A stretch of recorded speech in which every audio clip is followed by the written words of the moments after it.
After the trick or treat, the children decided to play sa Quantum. 'Di ba tuwang-tuwa ang mga bagets dito kasi ba naman ang dami-dami talagang games na pang kid friendly lalo na itong parang ping pong ball or whatever na game na 'to. Tuwang-tuwa si Luna tsaka si Sian. 'Di ba habang si Bilog nagpaikot-ikot lang kasi 'yan, silang dalawa lang naglalaro. They're having fun kasi kahit papaano 'di ba, napagod sila sa pagti-trick or treat. Tingnan mo naman nakapagbihis na yung dalawa kasi siyempre nakakatakot naman kung mukha pa silang halimaw. Ang ganda ng makeup nila dito guys, sino mo si Bilog naka-outfitan pa. Tapos si Sian ayan yung kanyang skirt, oh, medyo makapal pa nga ang pulbo dahil sila ay mga tatlong mangkukulam. 'Di ba anong event yun ng trick or treat?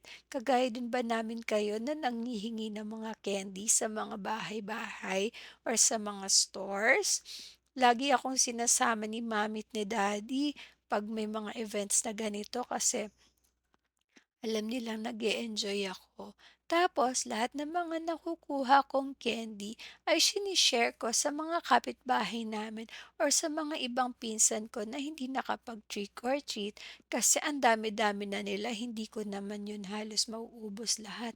'Di ba nakita niyo tuwang-tuwa sa galak si Ate Sian, tapos ako din nag-e-enjoy talaga ako dito sa game na 'to. Yun lang mga mommy daddy. See you sa trick or treat again. Ingat!